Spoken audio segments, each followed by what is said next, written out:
경제학자의 문학서재에서 가장 감동적인 7권. 내 인생을 바꾼 고전 베스트 7. 1. 레미제라블 빅토르 위고.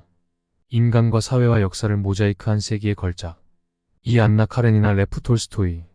위선적인 관계 안에서 드러나는 삶의 진실과 사랑의 본질. 3. 카라마조프가의 형제들 표도르 도스토옙스키. 신과 인간, 선과 악에 대한 치열한 탐색.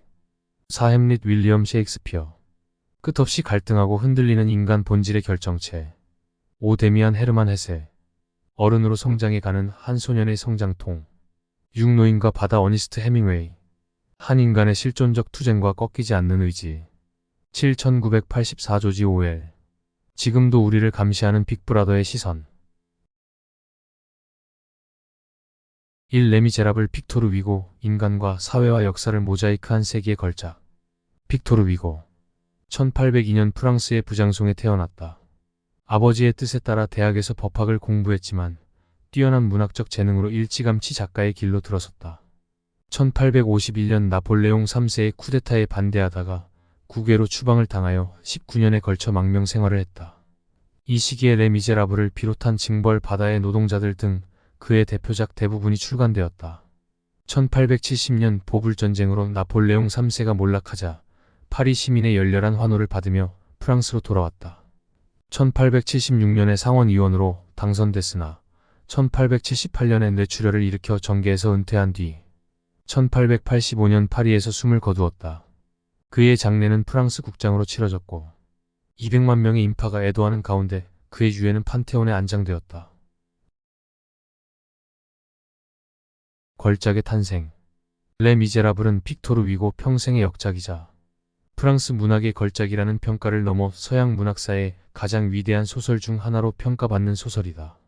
19세기의 프랑스 왕국을 거쳐 7월 왕정 기간을 배경으로 쓴 이 대하소설은 소설적 재미는 물론이고 프랑스의 역사와 정치, 도덕 철학, 종교, 인간의 본성, 당시의 사회상, 심지어 파리의 건축과 도시 설계에 대해서까지 매우 상세히 기술하고 있는 대단히 방대하고 지적인 소설이다. 출간되자마자 같은 해 이탈리아어, 그리스어, 포르투갈어를 포함한 여러 외국어로 번역될 정도로 당대 유럽 최고의 인기 소설이었다. 프랑스어 원문으로 65만 5,478개의 단어로 쓰인 역사상 가장 긴 소설 중 하나이기도 한 이 작품은 번역본이 2,500쪽이 넘는 대작인데다 독자들이 그토록 어려워하는 장광설의 대명사이기에 원본을 읽은 사람을 찾기 어려운 소설이라는 우스갯소리도 있다. 또한 레 미제라블은 당시의 시대상, 생활 모습 등을 알 수 있는 사료적 가치를 지닌 작품이기도 하다. 특히 위고의 아버지가 워털루 전투 때 프랑스 육군 장교였기 때문에 워털루 전투 부분은 특별히 매우 세밀하고 밀도 있게 다루고 있다. 작품의 명성답게 드라마, 애니메이션, 영화, 뮤지컬 등 수많은 장르에서 변주된 작품이기도 하다. 빅토르 위고 현실 참여적인 작가로 거듭나다. 나폴레옹 군대의 고급 장교 조제프 위고의 막내 아들로 태어난 빅토르 위고는 슬픈 가족사를 겪었다. 군인인 아버지가 가정에 소홀했던 탓에 어머니와의 관계가 좋지 않았고 오랜 갈등 끝에 서로가 각자 다른 사람과 불륜을 저지르는 일이 벌어진 것이다. 이 와중에 외모 콤플렉스가 심했던 위고는 스스로를 가분수라고 부르며 형들에 대한 경계심과 적개심을 키워나갔다. 그리고 어머니의 사랑을 더 많이 차지하기 위해 형들과 치열한 경쟁을 벌였다. 그러던 중 1809년경 아름다운 정원을 가진 넓은 집으로 이사를 하면서 독일인 하녀가 들려주는 동화를 통해 풍부한 상상력을 키워가기 시작했다. 이 아름다운 집은 그의 대표작 레 미제라블에서 주인공장 발장과 코제트가 행복한 생활을 하는 집의 배경이 되었다. 성인이 된 위고는 자유와 민주주의를 지지하는 낭만주의 소설가로 명성을 떨쳤는데 그런 그를 열렬한 공화주의자이자 현실 참여적인 작가로 바꾼 계기가 바로 1851년 나폴레옹 3세 샤를 루이 나폴레옹가 일으킨 쿠데타였다. 사실 위고는 처음에 대통령 선거에서 루이 나폴레옹을 지지했지만 곧이어 반동 정치가 시작되자 격렬하게 정부를 비판하기 시작했다. 그러다 1851년 12월에 루이 나폴레옹이 쿠데타를 일으켜 제정을 선언하자 반정부 인사로 낙인 찍힌 위고는 벨기에로 피신한다. 망명 중에도 프랑스 정부를 비판하는 글을 계속 발표하던 위고는 결국 벨기에에서 추방되어 프랑스 서부 해안에서 가까운 영국령 채널 제도의 건지섬으로 향한다. 위고는 원래 약자를 대변하고 민주주의를 지지한 인물이었지만 이 경험을 통해서 더욱더 약자에 대한 연민과 지원을 주장하는 작가로 거듭났다. 그의 이런 신념이 고스란히 반영된 작품이 바로 레 미제라블이다. 작품 초반에 장 발장을 다른 사람으로 변모시킨 미리엘 주교가 국가로부터 받는 급여 1만 5천 프랑에 대해 작성한 우리 집안 지출 규칙 예산서는 약자에 대한 위고의 배려심을 잘 보여준다. 총 16개의 지출 항목 중 사회적 약자에 대한 지출 항목이 9개다. 예를 들어 교도소 개선 사업, 죄수 위문 및 구제 사업, 빚으로 투옥된 가장들의 석방을 위한 지출, 교구 내 가난한 교사들의 급여 보조, 빈민 여성의 무료 교육 등을 보면 사회적 약자에 대한 위고의 배려가 엿보인다.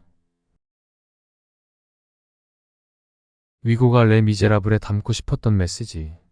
위고는 매우 진보적인 정책을 주장한 정치인이기도 했다. 무상교육, 무상급식, 사형제 폐지, 양성평등을 비롯하여 지금도 논란 중인 주장을 레 미제라블을 비롯한 여러 작품에서 강조했다. 레 미제라블의 주인공장 발장은 조카들이 굶주리는 것을 지켜보다 못해 빵을 훔쳤고 5년형을 선고받아 감옥 생활을 시작했으며 4번의 탈옥 시도 끝에 결국 19년의 형기를 치른다. 지금은 믿지 못하겠지만 당시에는 식품을 훔치는 행위는 매우 큰 처벌을 받았다. 지금의 시각으로 볼 때는 겨우 빵 하나 훔쳤다는 이유로 수년간 징역형을 선고받는 것이 이해되지 않을지도 모른다. 그러나 19세기 유럽 사회에서는 감옥이 부족했고 죄수들의 값싼 노동력이 필요했기 때문에 소매치기나 음식을 훔치는 등의 경범죄에 대해서도 가차없이 교수형에 처하기도 했다. 실제로 장 발장의 모델이기도 한 모랑이라는 인물은 1801년에 빵 가게에서 빵을 훔치다가 체포되어 5년형을 선고받았다. 위고는 레 미제라블을 통해 이러한 사회 부조리를 통렬히 비판한다. 단테는 상상으로 지옥을 묘사했지만 위고는 현실로 지옥을 묘사했다. 그만큼 당시 사회에 만연한 부조리를 사실적으로 고발한 것이다. 형기를 채우고 출소한 장 발장은 여관과 식당에서 매몰차게 쫓겨난다. 범죄자라는 딱지가 붙어 있었기 때문이다. 누구의 아버지, 연인, 친구였던 적이 없던 장 발장은 따뜻하고 다정한 사랑을 받아본 적 없이 위험인물로 낙인 찍혔기에 사회에 대한 끓어오르는 분노와 적개심을 가질 수밖에 없었다. 이런 이유로 위고는 작품 속에서 가난한 자에 대한 지원, 교육받을 권리, 교도소 환경 개선을 주장한 것이다. 범죄자로 태어나는 사람은 없으므로 평등한 교육과 재정적 지원을 통해서 얼마든지 범죄를 예방할 수 있다는 것이 위고의 신념이었다. 위고는 자신이 사는 시대에 정의로운 목소리를 내는 메아리가 되어야 한다는 사명으로 사회소설, 역사소설, 서정소설, 서사소설의 요소를 모두 갖춘 레 미제라블을 발표한 것이다. 인도주의적인 요소로 감동을 불러일으키면서도 당시 기득권 사회를 비판하는 내용이 많았던 이 소설은 출간되자마자 거센 반향을 몰고 왔다. 등장인물의 설정이 지나치게 정형화되었다는 이유로 귀스타브 플로베르, 샤를 보들레르 등과 같은 당시 프랑스 문단을 대표하는 작가로부터 부정확하고 저급한 문체 더럽고 보잘것없는 책이라는 비판을 받기도 했지만 민중들은 이 소설에 열광했다. 호주머니에 12프랑만 있으면 이 책을 구매했고 제비뽑기에서 읽고 난 뒤 책 주인을 정할 만큼 사랑받았으며 가난한 공장 근로자들은 돈을 각출해서 이 책을 살 정도였다. 인간은 사회 규범만으로는 결코 행복해질 수 없다는 주장과 함께 정의롭지 못한 사회상을 비판하며 연민과 사랑만이 인간의 영혼을 움직일 수 있다는 메시지를 주는 이 책을 불쌍한 사람들은 읽고 또 읽었다. 인류의 역사와 문화와 사랑이 담긴 명작. 위고는 문화재를 사랑한 것으로도 유명하다.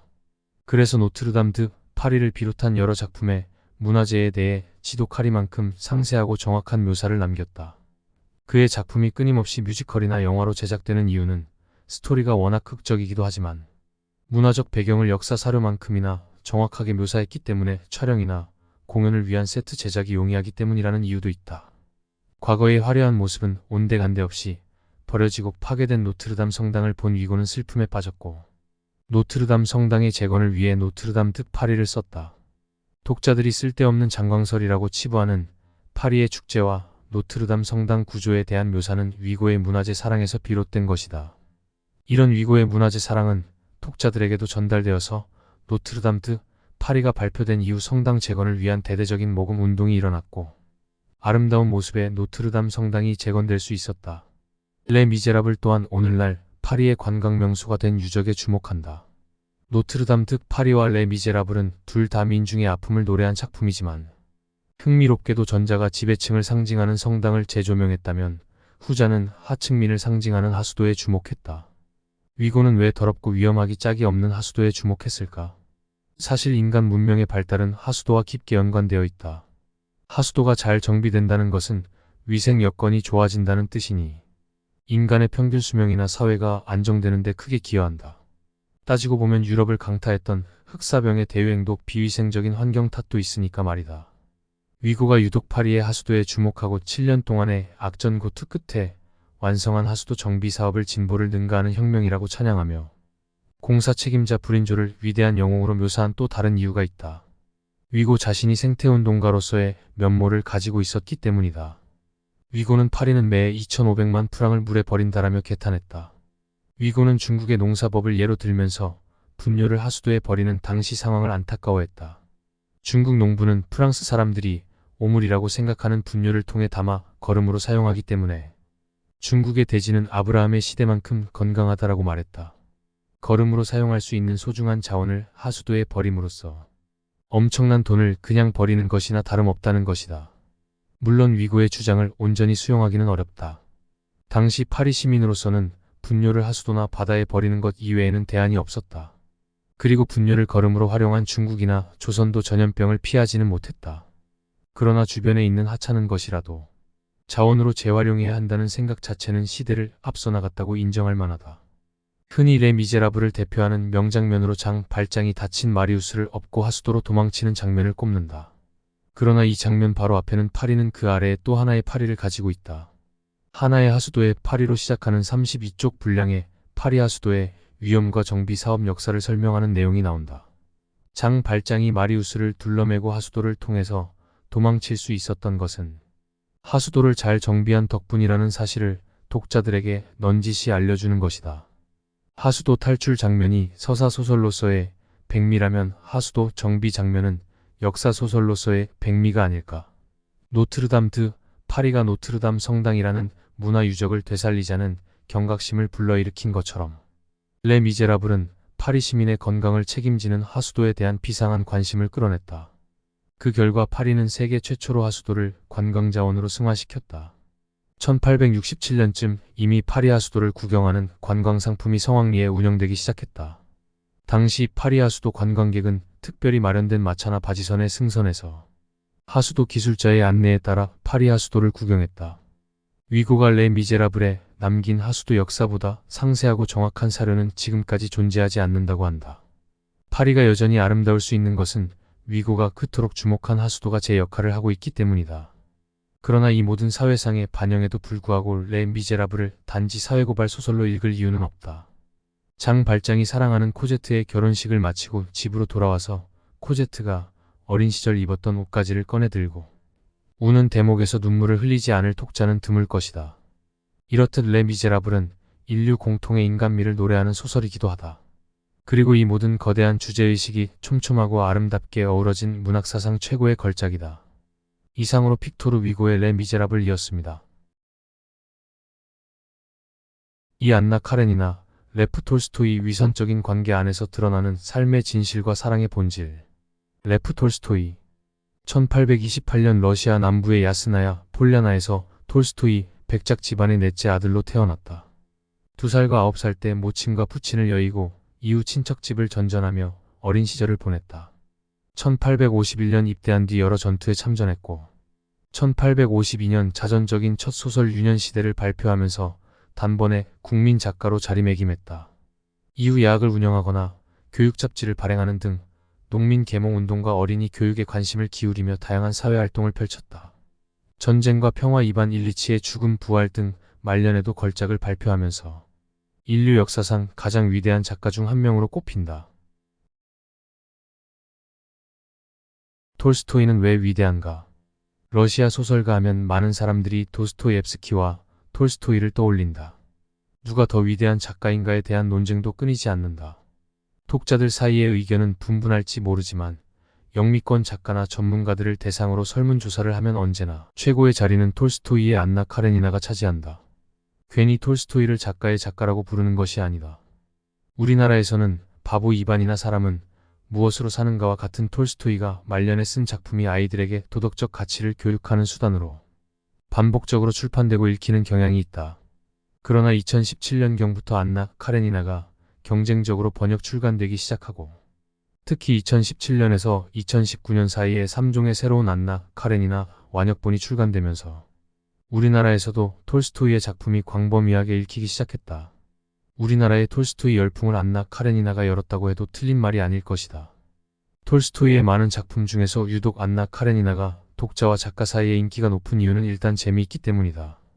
사람은 무엇으로 사는가와 같은 근엄한 톨스토이의 작품에 익숙했던 독자들은 이 소설이 가진 역동적인 스토리, 다채로운 인간 군상과 그들의 심리를 설득력 있게 파고들어 묘사하는 책의 묘미에 단숨에 빠져들게 된다.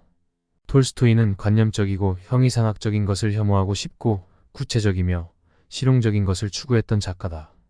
그의 이런 가치관은 안나 카레니나의 등장인물 레빈이 젖소란 그저 여물을 우유로 바꿔주는 기계에 지나지 않는다는 낙농 이론을 말하는 것으로 확인할 수 있다. 물론 톨스토이는 말년에 잔인한 도살 장면을 목격한 뒤 채식주의자가 되었지만 적어도 이 소설을 쓸 시점 당시에는 톨스토이가 데카르트적인 기계론적 세계관에 경도되어 있음을 알 수 있다. 그의 이런 생각은 작품에 고스란히 반영되어 그의 모든 작품은 독서 초심가라 해도 읽는데 큰 어려움이 없고 배경 지식도 거의 필요 없다. 그만큼 독자들을 끌어들이는 흡입력 있는 스토리와 문체로 흥미를 자아낸다. 톨스토이는 50세를 기점으로 문학 세계가 완전히 달라진다. 50세 이전에는 문학성 자체에 치중했다면 그 이후로는 사상가로서의 활동이 두드러진다. 안나 카레니나는 톨스토이가 문학성에 치중했던 시기에 끝자락에 쓴 작품으로서 톨스토이의 필력과 독자를 끌어당기는 이야기꾼으로서의 역량이 최고조에 이르렀을 때 쓴 작품이다. 톨스토이는 안나 카레니나를 발표한 이후 작가로서의 정점에 이른다. 모든 에너지를 이 작품에 쏟아부었기 때문일까? 안나 카레니나를 발표한 이후 톨스토이는 그만큼 위대한 작품을 쓰지 못했다.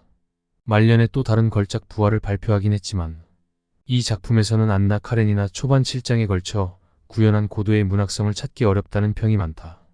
톨스토이는 인간의 존재 이유가 성장에 있다고 보았는데 안나 카레니나야말로 톨스토이의 소위 성장 소설이라고 할 수 있다.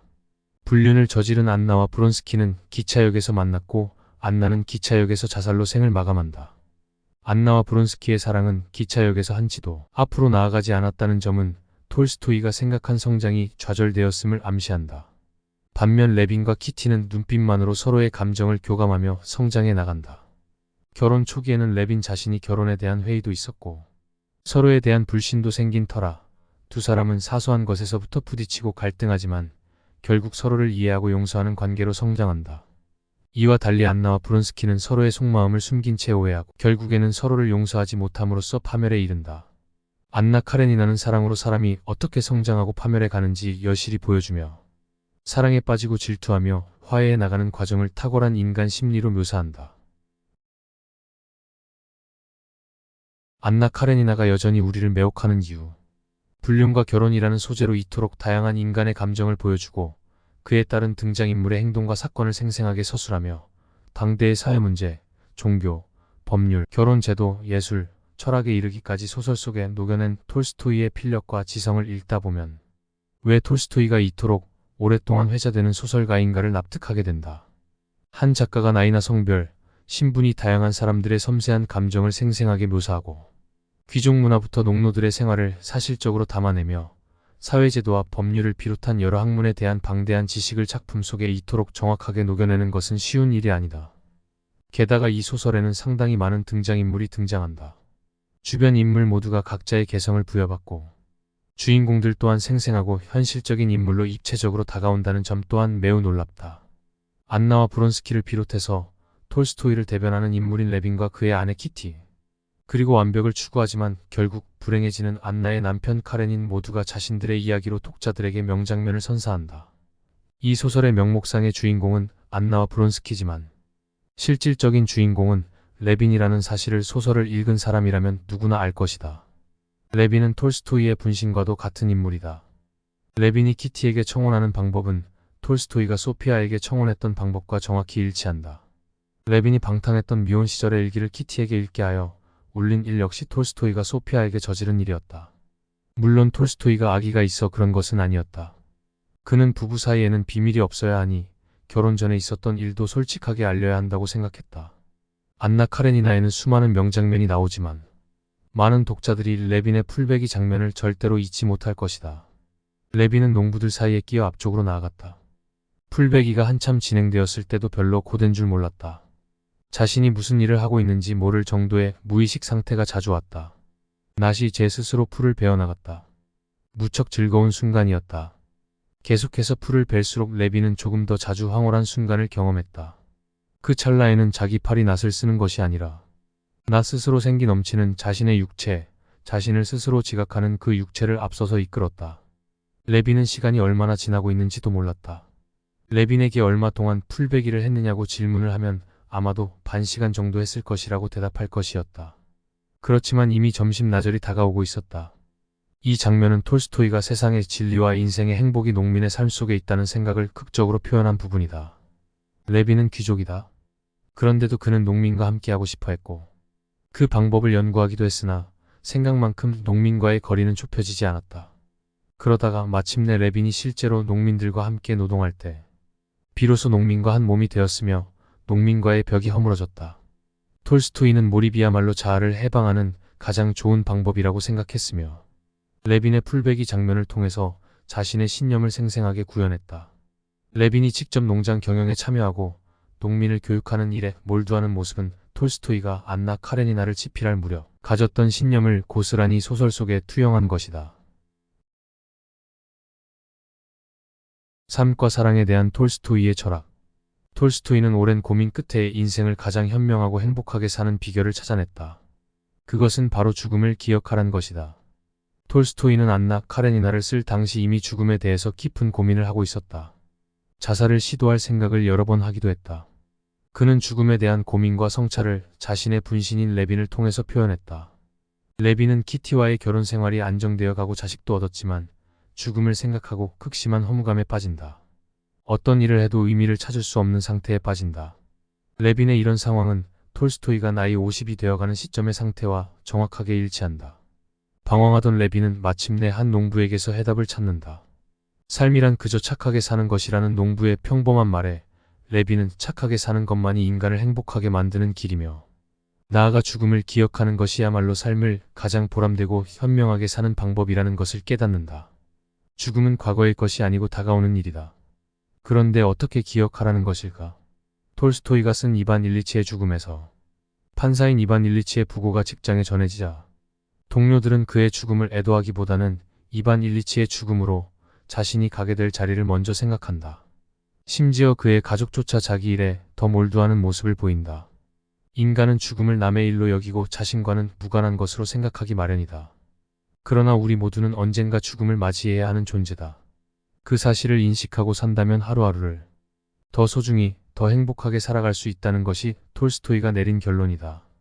톨스토이는 어떻게 하면 의미 있는 삶을 살 수 있을까에 대해 평생을 고민하고 자신의 생각을 실천하며 살았던 인물이다. 그가 세상을 떠났을 때 수많은 사람이 거리에 나와 그의 죽음을 슬퍼했다고 한다. 경찰관을 제외하고는 모든 이가 그의 관을 바라보면서 모자를 벗었고 존경의 표시로 무릎을 꿇는 사람도 많았다.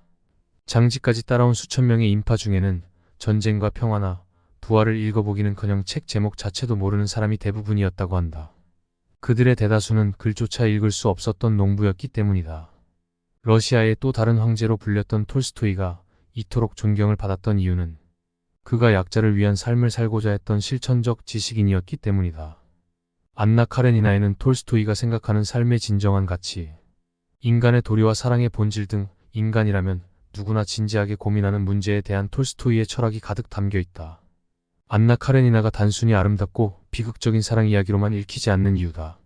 이상으로 레프 톨스토이의 안나 카레니나이었습니다. 3. 카라마조프가의 형제들 표도르 도스토옙스키.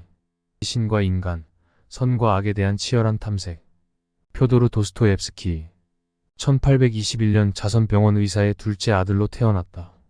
도스토옙스키는 어린 시절부터 문학을 꿈꾸었지만 자수성가한 그의 아버지는 학비가 들지 않고 직업이 보장된다는 이유로 상트페테르부르크에 있는 공병학교에 도스토옙스키를 입학시켜버렸다. 도스토옙스키는 이 시기부터 방황을 시작했으며 각종 질병과 큰 빚으로 순탄치 않은 삶을 살았다. 데뷔작 가난한 사람들은 당시 러시아의 위대한 비평가 비사리온 벨린스키로부터 제2의 곡골이라는 극찬을 받았다. 청년 시절 사회주의 독서 모임을 하다가 시베리아로 떠난 유형생활, 간질과 엄청난 빚은 그의 창작 활동에 큰 영향을 주었으며 그의 주요 작품 속에 고스란히 반영되었다. 1881년 폐동맥 파열로 세상을 떠났다. 톨스토이와 함께 19세기 러시아 문학을 대표하는 세계적인 소설가이자 전무후무한 위대한 작가로 평가받는다. 철학적 주제를 소설로 풀어내다. 지금까지 쓰인 가장 위대한 소설 지그문트 프로이트, 인생에 대해 알아야 할 것은 모두 카라마조프가의 형제들 안에 있다. 커트 보니것. 그는 잊을 수 없는 장면들을 창조해냈다. 사람들이 광기라 부르는 그 안에 그의 천재성의 비밀이 있다. 제임스 조이스 등 카라마조프가의 형제들을 향한 찬사는 작가들이라고 예외는 아니다. 출간한 지 100년이 넘은 카라마조프가의 형제들이 시간의 한계를 뛰어넘어 지금까지 최고의 명작으로 손꼽히는 이유는 극적인 소재와 긴장감 넘치는 구성, 개성 넘치는 주인공들이 극의 재미와 완성도를 끌어올리고 있기도 하지만 소설적 재미를 뛰어넘어 삶과 죽음, 사랑과 욕망, 신과 신념 등 인간의 근본 문제를 깊이 있게 다루고 있기 때문이다. 많은 독자들이 카라마조프가의 형제들을 두고 도스토옙스키를 대표하는 작품이라고 생각한다. 어쩌면 이 소설이 그의 작가 인생에서 처음으로 빚에 쫓기지 않고 안정된 상태에서 썼기 때문일지도 모르겠다. 빚과 병마에 고통받지 않는 평화로운 상태에서 작가적 역량을 총동원하여 썼으니 그의 작품 중에서 문학적 완성도가 가장 높을 수밖에 없다. 이 소설을 집필하면서 작성한 작가의 원고, 초안은 도스토옙스키가 얼마나 심혈을 기울여서 사실관계를 확인했는지 여실히 보여준다. 원고 초안에는 원고 집필과 관련해서 다양한 기록들이 남아있는데 전속력으로 질주하는 기차가 지나가는 철로 위에 누워있는 것이 가능한지 조사해 볼 것, 징역형을 받은 남성의 아내가 즉시 재혼할 수 있는지 확인할 것, 공장에서 학대당하는 아동 문제를 확인할 것 등 집필 과정에 필요한 조사 계획이 담겨 있다. 두 번째 아내 안나 덕분에 경제적 자유를 얻었기에 이토록 한 작품에 몰입할 수 있었던 것이다. 단 26일 만에 도박꾼을 쓰기도 했던 도스토옙스키는 카라마조프가의 형제들은 무려 3년간의 대장정 끝에 완성했다.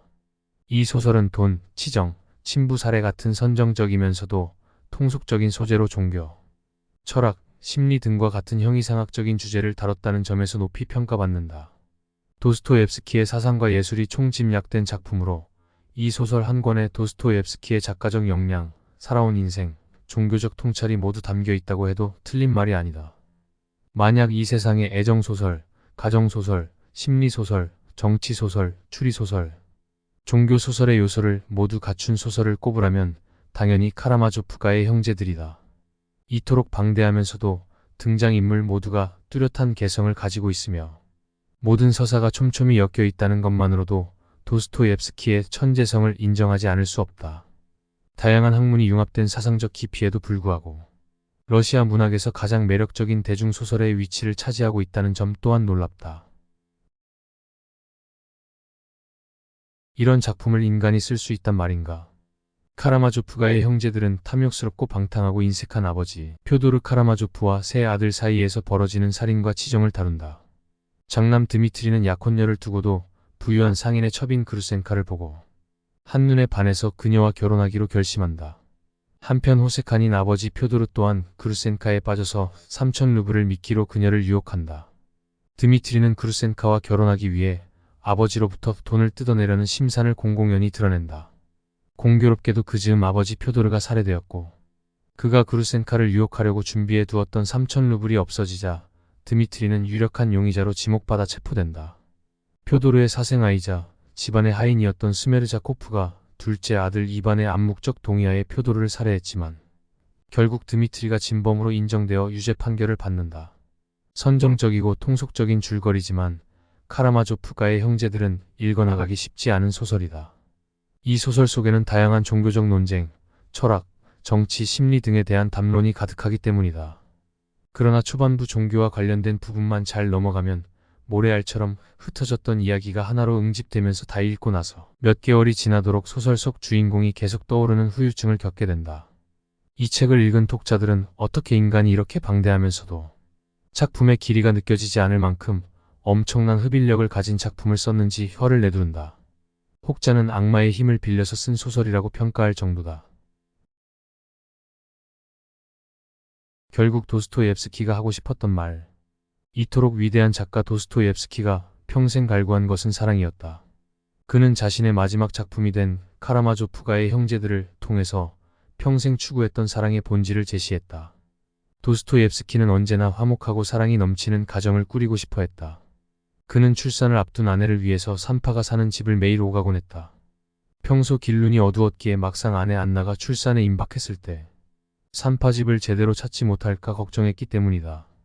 마침내 아내가 출산하자 너무 기뻐서 무려 10분 동안이나 아기의 성별을 확인조차 하지 않았다고 한다. 안나에 대한 도스토옙스키의 순애보적 사랑은 죽음을 앞둔 휴양지에서 보낸 편지 한 통으로도 알 수 있다. 여기에는 아주 많은 꽃이 있고 그 꽃들을 묶음으로 팔고 있어. 그렇지만 나는 꽃을 사지 않소. 꽃을 선물할 나만의 여왕이 여기에 없기 때문이라오. 내 여왕이 누구인지 알겠소? 그건 바로 그대라오. 이토록 가족과 자식을 사랑했던 도스토옙스키였기에 사랑하는 막내 아들 알료사가 겨우 3살의 세상을 떠났을 때 그는 감당할 수 없는 슬픔에 빠졌다. 하지만 더 큰 비탄에 빠진 아내 안나에게 하나님의 뜻에 따라야 하며 하나님이 준 불행을 겸손하게 수용하라는 위로를 건넸다. 그러고는 최후의 대작 카라마조프가의 형제들에서 모두에게 사랑받는 표도르의 셋째 아들 알료사로 아이를 부활시킨다. 그뿐만 아니라 소설 속에서 3살짜리 아들을 잃고 슬픔에 빠진 여인을 위로하는 조시마 장로의 말을 통해 자신의 슬픔을 스스로 위안한다. 당신의 아들은 지금 분명히 하나님의 의자 앞에서 행복하고 기쁜 마음으로 지내면서 당신을 위해 기도하고 있을 것입니다. 그런데 당신은 왜 울고 있습니까? 차라리 기뻐하셔야 해요. 도스토옙스키의 가족에는 이 소설의 에필로그에서 불행하게 죽은 소년의 장례식에 참석한 알료사의 말로 더욱더 절실히 드러난다. 알료사는 장례식에 모인 사람을 위로하며 어린 시절 부모님과 함께 살면서 누린 행복한 추억보다 미래 생애를 위한 더 숭고하고 강력하며 도움이 되는 것은 없다고 강조한다. 어린 시절부터 누린 아름답고 숭고한 추억이야말로 가장 좋은 교육이라는 것이다. 도스토옙스키는 어린 시절 제대로 된 부모 슬하에서 좋은 추억을 간직한 사람이라면 절대로 잘못될 수 없으며 행복한 삶을 살게 된다는 믿음을 카라마조프가의 형제들을 통해서 우리에게 이야기한다. 도스토옙스키를 완성한 여성 안나. 도스토옙스키는 엄청난 재능을 발휘한 위대한 작가였지만 그의 삶은 고통의 연속이었다. 시베리아 유배 시절에 지병인 뇌전증이 악화되어 하루에도 몇 번씩 발작을 일으킬 만큼 그를 괴롭혔으며 도박 중독으로 막대한 빚을 지고 빈곤에 허덕였다. 빚을 갚기 위해 출판사와 무리한 계약을 하여 마감에 쫓기는 일도 다반사였다. 너무나 바쁜 일정 때문에 도박꾼이나 죄와 벌 등은 도스토옙스키가 불러주는 대로 받아 적는 구술 필기의 형태로 집필되었다. 술에 취해 횡설수설하는 듯한 도스토옙스키의 구술을 속기로 받아 적었던 사람이 바로 도스토옙스키의 두 번째 아내이자 그를 더 위대한 천재로 다듬어준 안나 스니트키나다. 1865년 도스토옙스키는 형에게서 물려받은 3,000루블의 빚을 당장 갚아야 하는 처지가 되었다. 채권자들은 당장 돈을 갚지 않으면 채무자 감옥에 넣겠다고 협박했지만 그로서는 돈을 구할 방법이 없었다. 이 절체절명의 순간에 스텔로프스키라는 출판업자가 악마의 제안을 했다. 1866년 11월 1일까지 소설 한 편을 완성해서 넘긴다는 계약서에 서명하면 3,000루블을 지급하겠다는 것이었다. 그러나 이 계약에는 무시무시한 조건이 달려 있었다. 만약 기한 내에 원고를 넘기지 못하면 향후 작가가 출간하게 될 모든 작품의 인세를 출판업자가 가져간다는 조항이었다. 작가라면 절대로 하지 않아야 할 계약이지만 앞뒤 가릴 처지가 아니었던 도스토옙스키는 이 계약에 덜컥 서명했다. 그리고 3,000루블은 얼마 지나지 않아 빚을 갚고 도박하느라 탕진해버렸다. 날짜는 이미 10월로 접어들었지만 3,000루블은 사라졌고 써야 할 소설 한 권과 더 늘어난 빚만 남았다. 돈 때문에 급하게 원고를 쓰는데 이골이 난 도스토옙스키이지만 한 달이 채 되지 않는 기간에 1,500매 분량의 소설을 완성하는 것은 불가능에 가까운 일이었다. 당시에는 컴퓨터는커녕 타자기도 존재하지 않은 시절이었다. 다급해진 것은 본인보다 그의 친구들이었다. 그가 저작권을 영구히 빼앗기면 그에게 빌려준 돈을 돌려받지 못하기 때문이다. 친구들은 고민 끝에 여러 명이 한 장씩 원고를 쓴 다음 도스토옙스키가 최종적으로 모아서 완성하는 해결책을 내놓았지만 그 방법은 작가로서의 자존심이 허락하지 않았다. 발등에 불이 떨어진 친구들은 이번에는 속기사 자격증을 이제 막 취득한 젊은 여성을 소개했는데 그녀가 바로 안나였다. 도스토옙스키는 마지못해 이 제안을 수락하고 소설 쓰기에 돌입했다. 원래 도스토옙스키 소설의 열렬한 독자였던 안나는 누구보다도 이 일에 적격이었다. 그녀는 도스토옙스키가 불러주는 대로 속기를 해서 밤새 정서한 뒤 다음날 도스토옙스키에게 확인을 받았다. 이런 방식으로 완성된 작품이 바로 도박꾼이다. 26일 만의 일이었다. 그리고 일주일 뒤 도스토옙스키는 안나에게 청혼을 하고 두 사람은 결혼에 골인한다. 도스토옙스키는 평생 빚에 시달리다 보니 육체적 자유보다 경제적 자유가 더욱 절실했다. 빚만 청산할 수 있다면 언제라도 감옥에 갈 의향이 있었다. 그런 그에게 안나는 경제적 자유를 선물했다. 안나는 현명하고 야무진 여성이었다. 단단한 인내심으로 남편의 도박 중독을 치료했고 여차하면 채무자 감옥에 갈 것처럼 채권자를 압박했다. 한편 자신이 직접 출판사를 차려 독자와 직거래하는 방식으로 돈을 벌어 도스토옙스키의 빚을 해결해 나갔다. 안나 덕분에 도스토옙스키는 난생 처음으로 경제적 불안감 없이 글을 쓸 수 있게 되었다. 도스토옙스키는 불세출의 작가다. 러시아 철학자 니콜라이 베르다예프는 도스토옙스키라는 작가를 낳았다는 사실만으로도 이 지구상의 러시아인의 존재 이유는 충분하다라고 말할 정도였다. 후대의 작가는 물론이고 세계 사상사에도 큰 영향을 미친 도스토옙스키를 우리가 알고 있는 지금의 도스토옙스키로 만든 것은 어쩌면 안나의 힘이었는지도 모른다. 이상으로 표도르 도스토옙스키의 카라마조프가의 형제들이었습니다. 사햄릿 윌리엄 셰익스피어. 끝없이 갈등하고 흔들리는 인간 본질의 결정체. 윌리엄 셰익스피어. 1564년 잉글랜드의 작은 마을에서 팔남매 중 셋째로 태어났다. 유복한 가정에서 태어나 런던으로 이주한 후 본격적인 작품 활동을 하여 큰 명성을 얻었다. 1590년대 초반에 셰익스피어가 지필한 헨리 6세, 리처드 3세 등이 런던의 무대에서 상연되었으며 특히 헨리 6세는 흥행에 크게 성공했다. 1610년경 은퇴하여 고향으로 돌아온 셰익스피어는 대저택에서 편안한 여생을 보내다 1616년에 세상을 떠났다.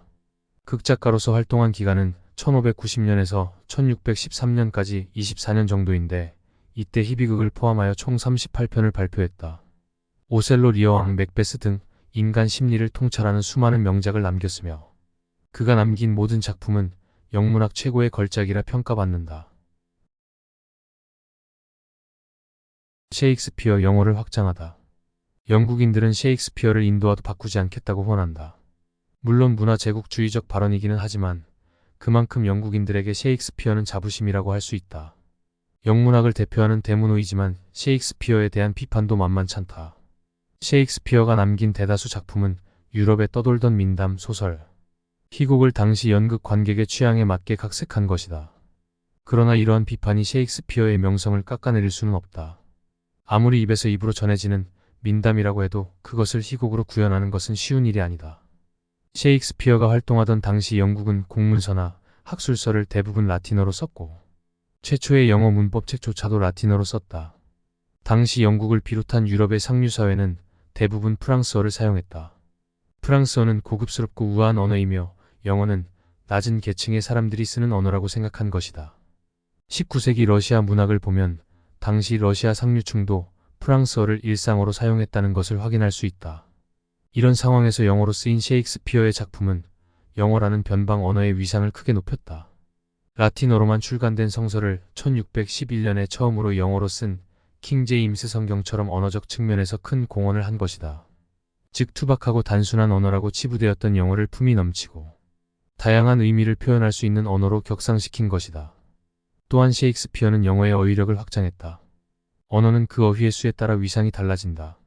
어휘가 많을수록 더 정확하고 다양한 표현이 가능하다. 그런 면에서 셰익스피어라는 개인이 대략 2000개의 신조어를 만들었다는 것은 문학 역사상 드문 예에 속한다. 그가 만들어낸 신조어는 영문학을 더욱더 주류 문학으로 자리 잡게 하는 데 도움이 되었다. 더 특별한 점은 그 신조어들이 오늘날에도 빈번히 사용된다는 점이다. 롤리 스웨거, 언컴포터블, 머제스틱, 매너저, 베드룸, 패셔너블, 인비테이션, 유스펄 등과 같은 단어는 모두 셰익스피어가 쓰기 시작한 단어다. 셰익스피어 시대 이후 영문학을 읽다 보면 성서 못지않게 자주 인용되는 것이 셰익스피어 작품이다. 그래서 영문학을 제대로 이해하기 위해서는 셰익스피어를 먼저 읽어야 한다고 말하기도 한다. 셰익스피어는 인용에 그치지 않고 아예 문학작품의 제목으로 차용되는 경우도 여럿 있다. 올더스 헉슬리의 멋진 신세계, 윌리엄 포크너의 소리와 분노 등은 모두 셰익스피어의 작품 속 대사를 제목으로 따온 경우다. 인류 역사상 가장 유명한 문학작품 속 인물 햄릿. 위대한 작가 셰익스피어의 대표작 중에 하나가 햄릿이다. 투비, 오나트 투비라는 유명한 대사를 읊조리는 주인공 햄릿은 인류 역사상 가장 유명한 문학작품 속 인물이라고 할 수 있다. 갑작스런 아버지의 죽음과 어머니에 대한 원망에 사로잡힌 덴마크 왕자 햄릿의 비극적인 복수를 그린 이 작품은 그 복수의 과정에서 펼쳐지는 다양한 인간들의 욕망과 좌절, 갈등을 완벽하게 그려내면서 가장 유명하면서 가장 뛰어난 영문학으로 평가받는다. 앞뒤 가리지 않는 저돌적인 인간 유형을 상징하는 돈키호테와 마찬가지로 결단력이 부족한 소심한 사람을 상징적으로 일컫는 햄릿이라는 인물은 그야말로 전무후무한 캐릭터다. 러시아 작가 이반 투르게네프는 전체 인류는 오직 햄릿과 돈키호테라는 인물의 종류로 분류할 수 있다고 말할 정도다. 이 평가 하나만으로도 셰익스피어가 창조해낸 햄릿이라는 인물이 얼마나 인간의 본질을 핵심적으로 표현하고 있는지 알 수 있다. 햄릿은 인간이 가지고 있는 가장 보편적이고 원초적인 주제인 삶과 죽음을 다룬다는 점에서 셰익스피어 비극 중에서도 가장 비극적인 작품이라고 평가받는다. 햄릿에는 죽음의 그림자가 드리워져 있다. 주인공 햄릿을 제외하고도 무려 7명의 등장인물이 죽음을 맞는 죽음의 극이라고 해도 틀린 말이 아니다. 햄릿은 햄릿의 7차례의 독백을 통해서 삶과 죽음에 관한 원초적인 의문을 제기하고 그런 문제들에 대한 통찰을 제시한다. 리어 왕에서 늙은 왕 리어가 마지막 통치 행위로 새 공주를 불러놓고 누가 자신을 가장 많이 사랑하는지 말하게 하는 사랑 경연 대회를 통해서 일종의 도덕적 교훈에 치중한 것과 달리 햄릿은 덴마크 궁정에서 벌어지는 살인과 복수를 다룸으로써 좀 더 사회적이고 심오한 주제를 다룬다. 햄릿은 셰익스피어 4대 비극 오셀로, 리어 왕 맥베스 중에서 가장 긴 작품이다. 셰익스피어가 남긴 희곡 중에서 최고라는 수식어가 가장 잘 어울리는 작품이기도 한 햄릿은 영화, 드라마, 그림 등 다양한 예술 장르로 변주되는 가장 대중적인 문학 작품이기도 하다. 시대에 따라, 사람에 따라 다양하게 해석되는 열린 작품. 셰익스피어에 대한 평가는 극과 극으로 갈린다. 설치는 까마귀라는 악평에서부터 어느 특정 시대의 작가가 아니고 모든 시대의 작가라는 찬사에 이르기까지 시대와 사람에 따라서 다양한 평가가 오간다. 햄릿 역시 다양한 평가와 시각으로 읽히며 끊임없이 회자되는 작품이다. 그 중에서 왜 햄릿이 삼촌을 바로 죽이지 않고 머뭇거리는가에 대해서는 학자마다 의견이 다르다. 괴테는 햄릿이 예쁜 꽃만을 담아야 하는 비싼 꽃병, 즉 실행력이 부족한 민감한 도덕적 감수성을 지닌 고귀한 사람이기 때문에 살인과 같은 무자비한 행동을 할 수 없었기 때문이라고 생각했다. 정반대로 햄릿이 삼촌의 목숨뿐만 아니라 영혼까지 파멸시키기 위해 고해성사를 하는 그를 살해하지 않았다며 햄릿을 잔혹하며 비인간적인 인물로 평가하는 의견도 있다. 20세기 피평가 앤드루 브래들리는 햄릿이 복수를 지원하는 이유는 그의 나약한 기질 때문이 아니라 아버지의 억울한 죽음과 모친의 빠른 재혼으로 인한 우울증 때문이라고 분석했다. 이런 다양한 분석과 해석에 따라 셰익스피어야말로 정신병리 문학의 최고봉이라고 평가하는 사람들도 많다. 독자에 따라서, 관객에 따라서, 비평가에 따라서, 시대에 따라서, 연출가에 따라서 다양하게 해석되는 햄릿은 마치 마르지 않는 샘과 같다. 사람마다 햄릿을 해석하는 방식과 방향이 너무나 다양하고 폭넓기 때문이다. 시대를 불문하는 이러한 개방성과 포용력이 햄릿을 불후의 명작으로 만든 힘이 아닐까? 누구나 알지만 누구도 잘 알지 못하는 작가. 셰익스피어는 작가의 명성과는 어울리지 않게 개인적 삶에 관해서는 이상할 정도로 베일에 쌓여 있다. 그에 관한 기록은 워낙 남아있는 것이 없어서 그의 일생을 추적하는 것 자체가 어렵다. 여성이 신분을 숨기고 작품을 썼을 것이다. 귀족이 신분을 숨기고 셰익스피어의 이름을 빌려서 썼을 것이다 등의 주장을 비롯해 셰익스피어는 유독 루머가 많이 따라다니는 작가다. 겨우 기초적인 교육만 받은 그가 왕실을 비롯한 상류층 문화에 대해 상세히 기술하고 다채로운 지식이 담긴 작품을 썼다고 믿기 어려우니 당대의 다른 지식인이 필명으로 활동한 것이 아니냐는 음모론도 존재한다. 그러나 셰익스피어가 다녔던 당시 그래머스쿨은 인문학을 골고루 가르쳤고 그 자신이 노력하는 독학자였다. 셰익스피어가 1564년 스트래퍼드 어폰 에이번에서 꽤 부유한 장갑 제조업자와 아내 메리 사이에서 셋째 아들로 태어났다는 것에 대해서는 대체로 모두가 인정하는 사실이다. 셰익스피어는 현재로 따지면 중학교에 해당할 그래머스쿨에서 잠시 교육받았다고 추측되지만 이 역시 증빙할 수 있는 기록이 존재하지 않는다. 16살에 극단 단원이 되었고 1599년에는 글로브 극장을 설립하여 공동 극단주가 되었다. 배우로서 제법 성공한 그는 진로를 변경해서 희곡을 쓰기로 마음먹고 38편의 희곡과 여러 권의 시집을 남긴 영국 역사상 가장 위대한 극작가가 되었다. 이 또한 정확한 것은 아니지만 대체로 우리가 잘 아는 셰익스피어 4대 비극은 1601년에서 1606년 사이에 발표된 것으로 추정된다. 이 시기 셰익스피어는 아버지가 사망하고 영국을 44년 동안 통치한 엘리자베스 여왕이 후계자를 남기지 않고 사망하는 등 개인적으로나 국가적으로 힘들고 불안한 시기를 보냈다. 셰익스피어는 1616년 52살에 사망했다고 알려졌는데 그가 사망하고 7년이 지난 1623년 글로브 극장을 운영하던 시절 동료이자 친구였던 존 해밍과 헨리 콘델이 18편의 희곡을 골라 출간했고 이 책이 초판 2절판 작품 모음집이다.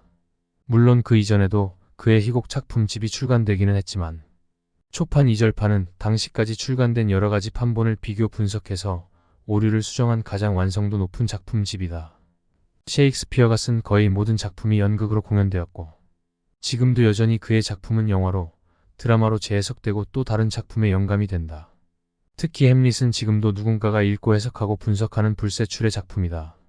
인간 존재와 삶의 여러 문제들을 끝없이 제기하는 햄릿은 도덕적 양심, 운명의 힘, 부권, 인간의 의지 등 다양한 문제들을 우리 앞에 펼쳐놓는다. 시대와 언어를 뛰어넘어 인간의 오래된 질문을 우리에게 던지는 햄릿. 그 근원적인 질문 앞에서 독자들은 문학으로 할 수 있는 가장 지적이고 철학적인 경험을 하게 될 것이다. 이상으로 윌리엄 셰익스피어의 햄릿이었습니다. 오 데미안 헤르만 헤세. 어른으로 성장해가는 한 소년의 성장통. 헤르만 헤세. 1877년 독일 비르텐베르크의 작은 도시 칼프에서 목사인 아버지와 신학계 집안 출신의 어머니 사이에서 태어났다. 라틴어 학교와 신학교에 입학했지만 강압적인 학교 분위기에 끝내 적응하지 못하고 서점 직원과 시계 공장 직원을 전전하며 문학의 꿈을 키워나갔다. 1898년 첫 시집 낭만적인 노래로 라이너 마리아 릴케의 인정을 받으면서 문단의 주목을 받았고 이후 문학적 지위도 확고해졌지만 동양에 대한 호기심, 제1차 세계대전, 전쟁의 잔혹함, 아내의 정신병 등으로 나를 찾는 것을 인생의 목표로 삼는 내면의 길을 걷기 시작했다. 1946년 유리알 유이로 노벨문학상과 괴테상을 동시에 수상했다. 1962년 뇌출혈로 세상을 떠났다. 조금은 다른 성장 이야기. 데미안은 10살 무렵에 겪은 고민에서 출발해서 20살 청년이 되기까지의 고민과 방황을 다룬 성장 스토리다. 자신에게 익숙하고 행복했던 밝은 세상에 대한 의심과 낯설고 거친 어두운 세계에 대한 호기심을 그렸다. 어두운 세상에 대한 호기심은 주인공 싱클레어에게 고뇌와 고통을 주었지만 결국 그는 그 어려움을 이겨내고 새로운 인물로 다시 태어난다. 이 소설은 다른 성장 스토리와는 많은 차별성을 갖는다. 우선 제목이 주인공 싱클레어가 아닌 데미안이라는 점이다. 그러니 이 소설의 진정한 주인공은 싱클레어가 아닌 데미안이라고 볼 수 있다. 소설 속에서 이야기를 이끌어가는 싱클레어의 성장 이야기가 아니라 데미안의 성장 이야기인 것이다. 소설 속 화자와 실질적인 주인공이 따로 있다는 점이 이 소설이 다른 성장 소설과 다른 점이면서 동시에 장점으로 작용한다. 데미안은 싱클레어가 역경을 극복하고 도달해야 할 모범적인 인물이다. 싱클레어가 추구해야 할 가치와 해야 할 처신의 모범 사례를 데미안이라는 인물을 통해서 보여줌으로써 독자들은 싱클레어가 새로운 인물로 성장해 나가는 모습을 좀 더 명확하게 확인할 수 있다. 이 소설이 전 세계적으로 성장 소설의 아이콘이 된 이유는 또 다른 곳에서도 찾을 수 있다. 흔히 기성세대들은 아픈 만큼 성장한다며 청소년들에게 기존 사회 질서와 관습에 익숙해져야 한다고 가르친다. 그러나 데미안의 주인공이 시련을 이겨내고 성장한 모습은 관습과 규범이 요구하는 모습과는 다르다. 낡은 것을 싫어하고 당연한 것처럼 강요되는 도덕에 반기를 드는 모습이 청소년들이나 그 시절을 건너온 사람들에게 큰 울림과 공감을 이끌어낸다. 만약 싱클레어가 고민과 갈등 끝에 기성세대가 요구하는 가치에 적합한 인물로 성장했다면 독자들은 이 소설에 그토록 열광하지 않을 것이다. 새는 알을 깨고 세상에 나온다. 알은 곧 세상이다. 새로 태어나기를 원한다면 한 세상을 부수지 않으면 안 된다라는 말이 데미안에서 이야기하는 진정한 성장이고 이 말은 방황하는 이들에게 큰 울림을 주었다. 데미안은 이유 없는 반항이 아닌 새로운 가치관을 앞세운 저항을 제시한다. 다시 말해 악의 유혹을 뿌리친 성장이 아니라 인간 속 악의 존재와 가치를 일부 포용한 성장을 제시한다. 해세는 현실에서, 싱클레어는 소설 속에서. 해세는 싱클레어라는 인물의 자기 모습을 투영했다. 싱클레어의 입을 빌어 자신의 내면을 고백하고 있다고 할 수 있다.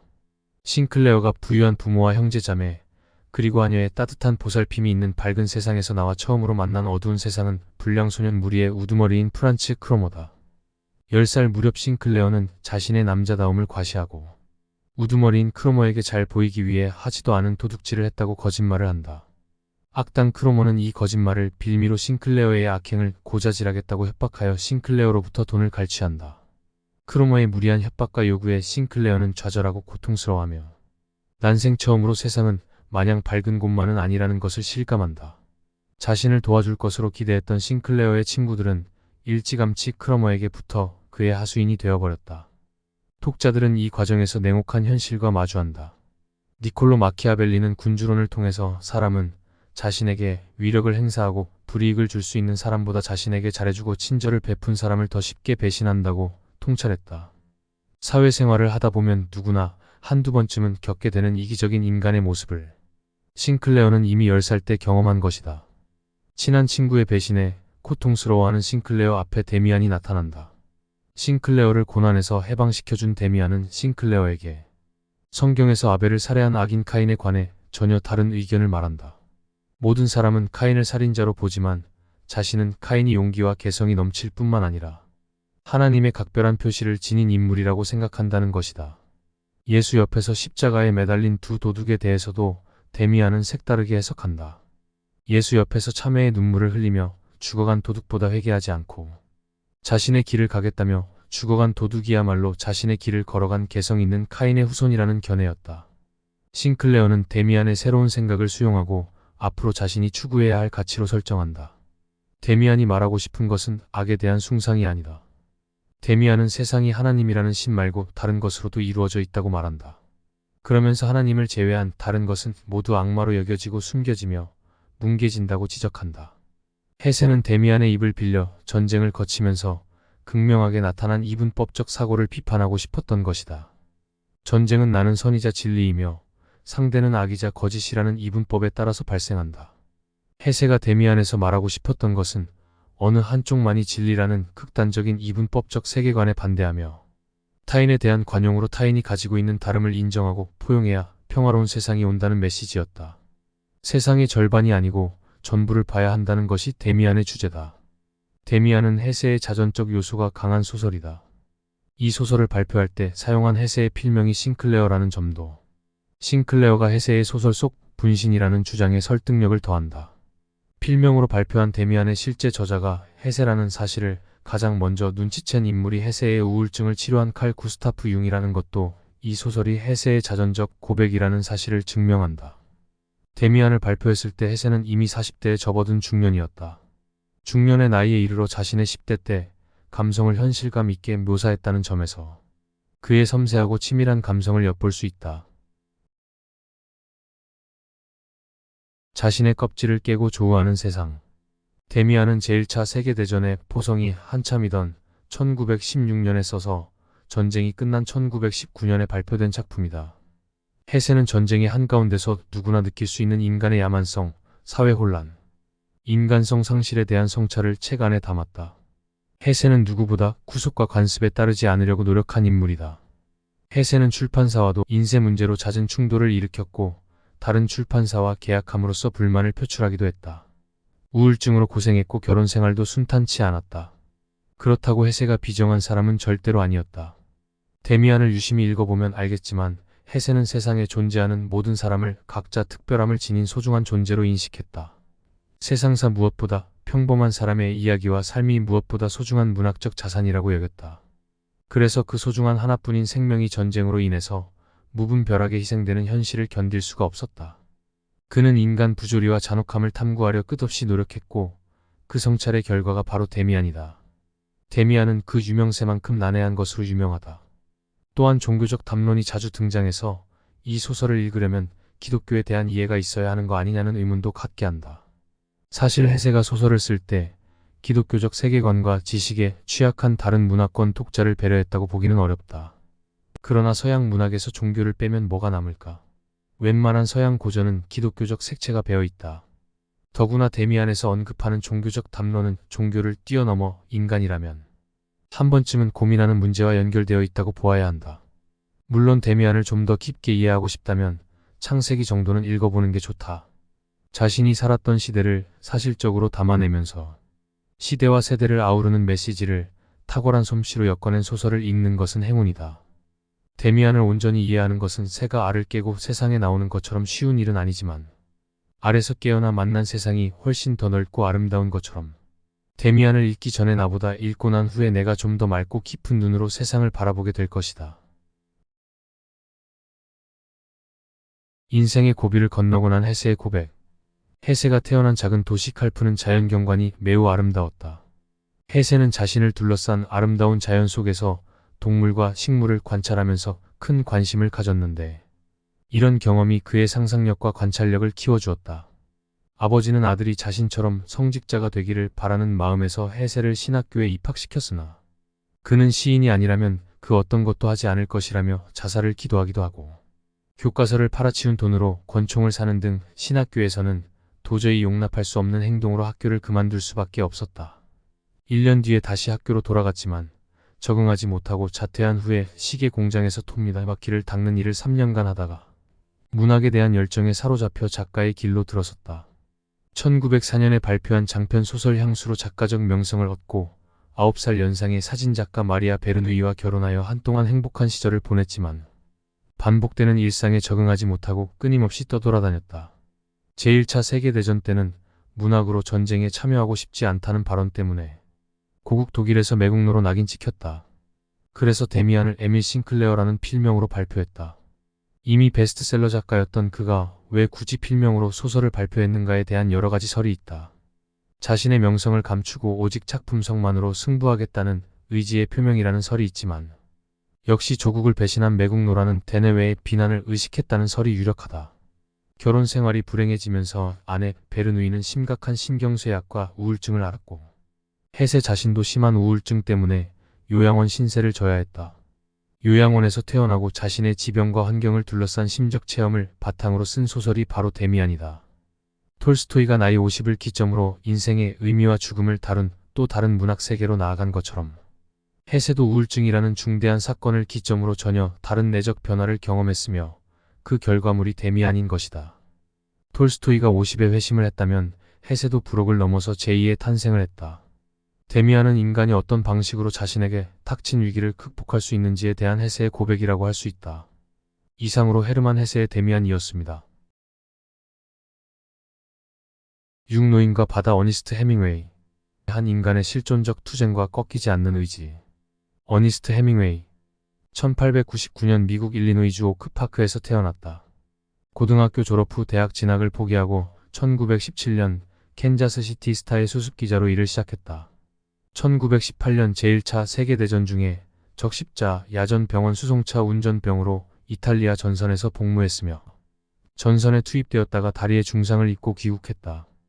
방황하는 젊은이들의 삶을 그린 태양은 다시 떠오른다로 베스트셀러 작가가 되었으며 그 후 1920년대 로스트 제너레이션 잃어버린 세대를 대표하는 작가로 성장했다. 무기여 잘 읽거라로 작가적 명성을 공고히 했으며 누구를 위하여 종은 울리나는 출판되자마자 수십만 부가 넘는 판매고를 올렸다. 노인과 바다로 큰 찬사를 받으면서 퓰리처상을 수상했고 이후 1954년 노벨문학상을 수상했다. 해밍웨이가 부른 백조의 노래. 어니스트 해밍웨이는 미국 현대문학을 대표하는 작가다. 노인과 바다는 해밍웨이의 대표작이자 가장 대중적인 소설 중 하나다. 이 소설이 그가 남긴 마지막 작품이라는 데에도 큰 의미가 있다. 노인과 바다에는 작가가 평생을 추구해온 문학관과 인생관이 잘 담겨 있다. 백조는 평생에 걸쳐 한 번도 울지 않다가 죽기 직전에 비장하고 아름답게 한 번 울고 세상을 떠난다고 한다. 예술가가 죽기 전에 마지막으로 심혈을 기울여 남긴 작품을 백조의 노래라고 부르는데 그런 의미에서 노인과 바다는 해밍웨이의 백조의 노래다. 해밍웨이는 노인과 바다에서 삶에 대한 통찰과 긍정성을 보여주고 있지만 실제 그의 인생에는 적용하지 못했던 것 같다. 노인과 바다를 출간한 얼마 뒤 스스로 목숨을 끊으면서 영광과 고난이 교차한 삶을 마감했으니 말이다. 노인과 바다의 주인공인 산티아고는 자신이 온갖 노력을 다해 잡은 고기를 상어에게 모두 빼앗기고 결국 뼈와 머리만 남았음에도 좋은 일은 오래가지 못하는 법이라며 자신을 위로한다. 인간을 멸망시킬 수는 있지만 결코 패배시킬 수는 없다며 비장한 각오를 다지던 노인의 모습을 생각하면 해밍웨이의 마지막 선택이 더욱 안타깝다. 작가 나이 53살에 발표한 노인과 바다는 인간의 일생에서 가장 빛나는 완숙기에 나온 작품이다. 그는 자신의 경험을 토대로 무기여 잘 있거라 누구를 위하여 종은 울리나와 같은 걸출한 장편을 썼지만 노년이 시작되는 시점에 쓴 노인과 바다는 이전에 낸 장편에 비해서 간결하고 내면적이고 철학적인 작품이다. 짧고 단순한 소재로 깊고 다양한 성찰을 맛보게 하는 작품이라는 점에서 노인과 바다야말로 해밍웨이의 정신이 응집된 작품이다. 노인이 해변으로 어렵게 끌고 온 고깃뼈와 창처럼 생긴 코를 이웃과 자신을 따르던 소년에게 선물하는 대목은 작가가 얼마나 따뜻한 인간애를 가졌는지 보여주는 장면이다. 다양한 경험을 문학 속에 풀어내다. 이 소설은 짧은 분량만큼이나 줄거리도 간단하다. 산티아고라는 멕시코 어부가 80일이 넘도록 고기를 한 마리도 낚지 못하다가 거대한 청새치를 잡아서 항구로 돌아오는 길에 상어 떼를 만나 뼈만 제외하고 모두 잃는다는 내용이다. 해밍웨이는 어린 시절부터 캠핑과 낚시에 심취해 있었기 때문에 소설 속에 낚시하는 장면을 현장감 넘치고 세밀하게 묘사할 수 있었다. 노인과 바다는 사실을 기반으로 쓴 소설이다. 해밍웨이가 소설 속 산티아고 노인처럼 1000파운드가 넘는 청새치를 낚은 경험이 있기 때문이다. 해밍웨이는 자신이 잡은 고기의 무게와 크기를 직접 재어보는 습관이 있었다고 한다. 1936년 비미니 섬에서 어부가 잡아 올린 청새치를 상어가 물어뜯어 먹는 장면을 목격한 것도 소설의 한 장면이 되었다. 게다가 그는 소설을 더욱 실감나게 쓰기 위해 소설에 나오는 배와 비슷하게 생긴 배를 직접 타고 먼 바다로 나가 보기까지 했다. 이처럼 해밍웨이는 다양한 체험을 통해 이미 이야기꾼으로서의 자질을 갖추고 있었다. 코올리게 시절부터 아버지로부터 캠핑, 낚시, 사격을 배웠으며 청소년기에는 권투, 수영, 축구 등의 스포츠에도 탐닉했다. 아버지로부터는 남성적인 강한 기질과 장차 소설의 소재로 활용하게 될 남성적인 취미 생활을, 오페라 가수였던 어머니로부터는 글을 쓰는 작가로 발돋움할 수 있는 예술적인 기질을 물려받음으로써 작가로서는 더없이 좋은 가정 환경에서 자란 셈이다. 대학 진학을 포기한 해밍웨이는 캔자스시티 스타에서 기자로 사회생활을 시작하는데 신문사가 자리 잡은 캔자스시티는 다른 지역에 비해서 폭력과 매춘 사건이 빈번한 지역이었다. 이때의 경험 또한 그가 작가로 활동하면서 다양한 소재를 찾는 데 도움이 되었다. 신문 기자로 활동한 경험은 그가 간결하고 명확한 문체를 구사하는 소설가로 성장하는 데 밑바탕이 되어주었다. 감정을 배제한 하드보일드 스타일이라는 그의 문체는 기자 생활을 통해 자연스럽게 체득한 것이다. 해밍웨이는 스페인 내전이 발발하자 특파원 자격으로 전쟁을 직접 취재했고 그 경험을 토대로 누구를 위하여 종은 울리나를 발표한다. 하지만 이후 무려 10년 동안 뚜렷한 작품을 발표하지 못하고 작가로서의 경력이 끝나가려는 순간 노인과 바다로 화려하게 문단에 복귀했다. 노인과 바다를 게재한 시사주간지 라이프지 특별호는 나오자마자 무려 530만 부가 팔리는 돌풍을 일으켰다. 라이프지는 노인과 바다를 게재하는 조건으로 해밍웨이에게 당시로서는 전대미문인 4만 달러라는 엄청난 인세를 지급했다. 이른바 전설의 귀환이었다. 우직하고 묵직한 인간성을 그린 작품. 노인과 바다는 작가의 경험에서 나온 작품이며 소설 속 주인공인 산티아고 노인이 곧 해밍웨이라는 사실도 의심할 여지가 없다. 즉 해밍웨이가 산티아고 노인을 통해 자신의 이야기를 들려준 셈이다. 산티아고 노인의 행적과 말을 따라가다 보면 해밍웨이의 인생관이 고스란히 드러난다. 그렇다면 해밍웨이는 이 소설로 무슨 말을 하고 싶었던 걸까? 해밍웨이는 우직함, 용맹, 단순함, 진실, 확고부동함 등 인간이 가질 수 있는 모든 미덕을 산티아고라는 인물에 투영했다. 그러다 보니 산티아고를 예수로 상정한 것 아니냐는 추측이 있기도 했다. 영미권의 대부분의 명작은 기독교 사상을 바탕으로 두는 경우가 많기 때문이다. 산티아고가 그를 따른 소년과 함께 고기를 잡으러 갔다가 실패한 40일은 예수가 광야에서 겪은 40일의 고통이며 산티아고가 청새치를 낚아 올리기 위해서 벌인 3일간의 사투는 예수가 십자가에 매달려 받은 3일간의 고통이고, 산티아고의 상처투성이가 된 손은 못에 박힌 예수의 손을 상징하고, 뼈만 가지고 간신히 항구에 돌아온 노인이 돛대를 메고 죽을 힘을 다해 언덕을 오르는 모습은 예수가 십자가를 메고 골고다 언덕을 오르는 모습을 연상케 한다는 해석이 설득력을 갖는 이유다. 그렇다고 해밍웨이가 자신을 예수의 버금가는 인물로 묘사하려고 했던 건 아니다. 다만 자신을 비롯한 모든 인간이 추구해야 할 인간으로서의 미덕을 산티아고에 투영함으로써 우리에게 일종의 인생 스승을 제시했다고 볼 수 있다. 메마른 문체 안에 녹인 따뜻한 인간미. 노인과 바다는 얼핏 자연을 상대로 인간이 벌이는 사투를 그린 소설로 보이지만 사실은 자연의 섭리에 순응하는 인간의 모습을 그렸다는 평가가 더 적합하다. 산티아고 노인이 청새치나 상어와 벌이는 싸움은 자연에 대항하고 저항하는 인간의 모습이 아니라 자연스러운 먹이사슬의 한 과정을 보여준다. 자연에 맞서 싸우는 노인과 바다 속 장면들은 자연의 위대함 앞에 인간은 한낱 미약한 존재라는 사실을 잘 보여준다. 노인과 바다의 산티아고도 비록 청새치는 잡았지만 더 거대하고 강력한 상어떼에게 패하고 모든 것을 잃는다. 위대한 자연을 완전히 정복하는 것은 불가능하다는 사실을 간접적으로 우리에게 보여주는 것이다. 해밍웨이를 일컬어 감정 없는 메마른 문체를 구사한다고 평가하지만 노인과 바다에는 그런 문체 안에 인간적이며 따뜻한 사랑과 우정을 녹여냈다. 나이는 정확히 알 수 없지만 소년 마놀리는 노인에게 존경과 사랑을 베푼다. 가족도 돈도 없고 고기도 잡지 못하는 어부 산티아고를 마놀리는 마치 예수의 충직한 제자처럼 따르고 헌신한다. 마놀린의 부모가 산티아고를 운이 없는 사람이라 낙인 찍고 아들에게 다른 배를 타라고 명령하는데도 마놀린은 계속해서 산티아고를 보살핀다. 음식과 커피를 가져다주고 미끼로 쓸 정어리도 구해준다. 기진맥진한 노인이 집에 돌아오자 곁을 지키며 치료해주고 눈물을 흘린다. 어린 시절 자신의 스승이자 영웅에게 보내는 존경일 수도 있지만 마치 부모를 모시는 듯 사랑을 베푼다. 산티아고도 소년에게 따뜻한 마음으로 보답하며 교분을 쌓고 절망스러운 상황에서도 밝은 미래를 꿈꾼다. 소년과 노인은 서로 의지하며 우정을 나누는 관계다. 나이를 초월하여 신의와 사랑으로 맺어진 관계이기도 하다.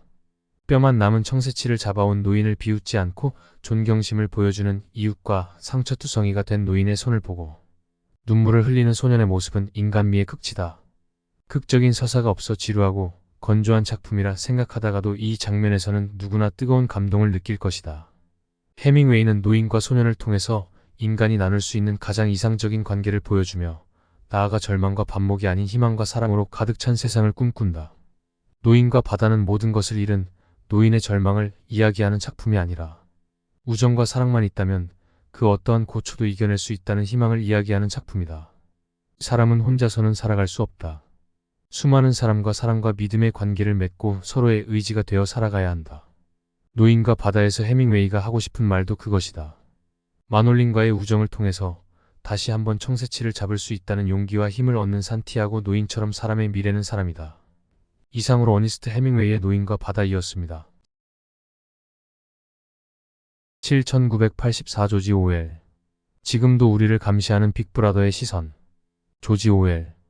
1903년 영국령 인도의 벵골주 모티아리에서 세관 관리 아들로 태어났다. 본명은 에리가서 블레어이며 조지 오웰은 필명이다. 태어난 다음 해인 1904년에 어머니와 함께 영국으로 돌아왔다. 가정 형편이 여의치 않아 대학에 진학하지 않고 영국의 식민지 미얀마에서 경찰로 5년간 근무했으나 영국의 제국주의적 만행을 목격하면서 경찰을 그만두고 작가가 되기로 결심했다. 파리와 런던을 전전하며 극빈자의 생활을 하면서도 소설과 에세이 등을 꾸준히 발표했으며 1937년 스페인 내전에 참전하면서 제국주의와 전체주의 체제에 대한 비판 의식을 갖게 되었다. 700여 편의 작품을 남기고 1950년 47살의 나이에 세상을 떠났다. 유토피아를 꿈꾸는 디스토피아를 그리다. 1984는 1949년에 발표되어 영국에서 1년 동안 5만 부, 미국에서는 36만 부가 팔리는 대성공을 거둔 소설이다. 현재까지 영문판으로만 1000만 부 이상 판매되었고 65개 이상의 언어로 번역된 베스트셀러다.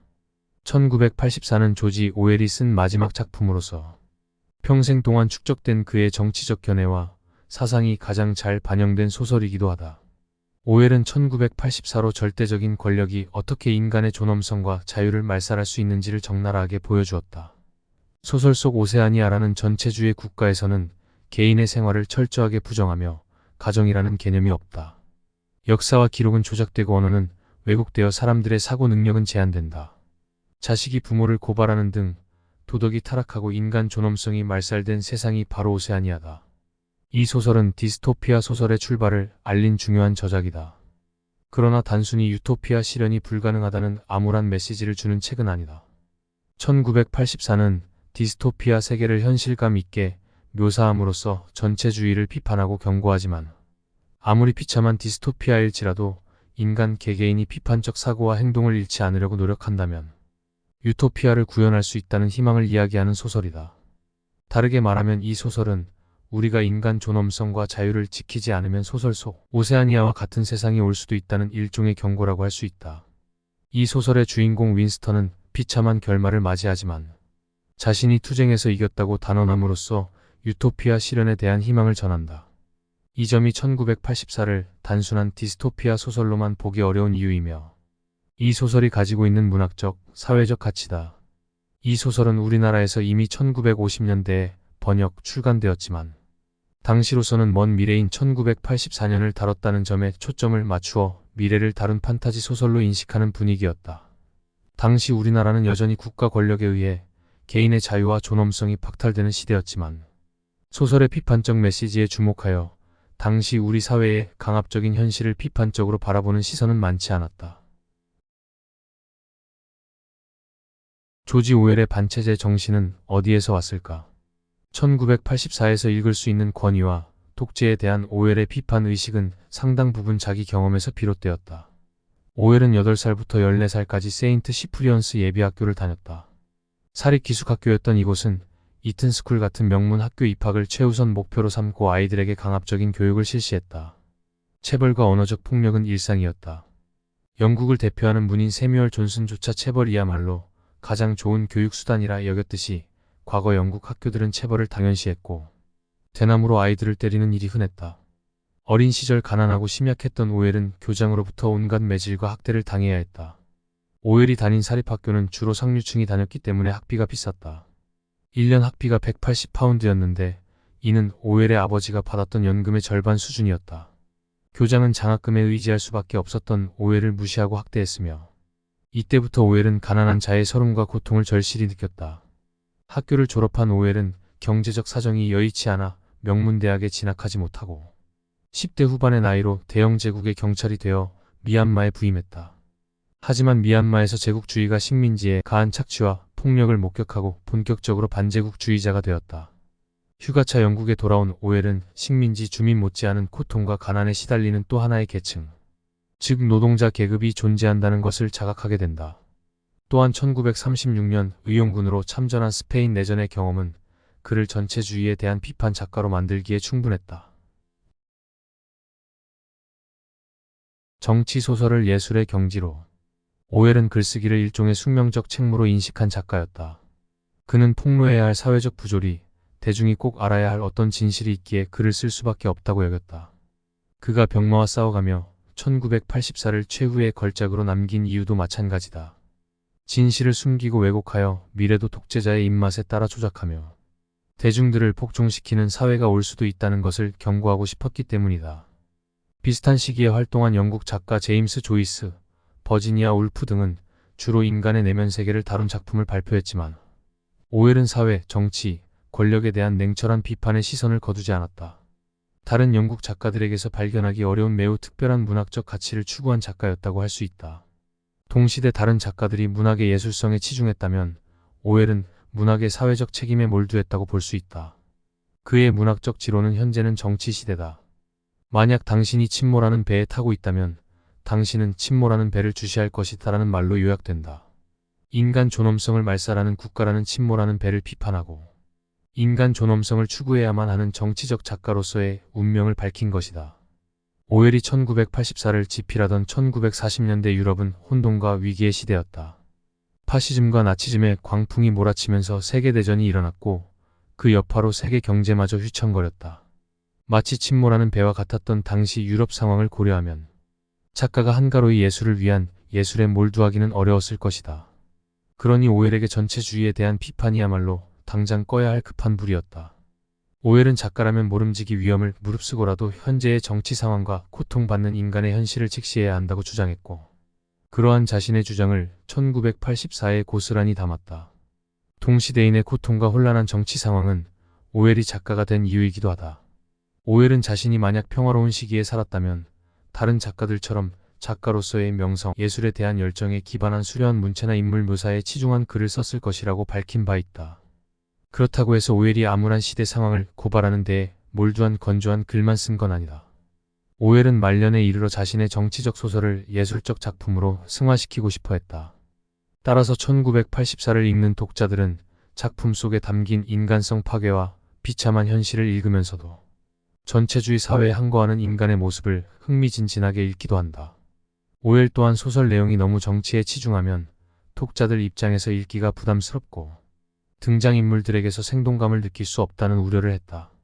그래서 1984를 집필할 때 독자들에게 소설 읽는 재미와 문학으로서의 매력을 줄 수 있도록 많은 고심과 노력을 더했다.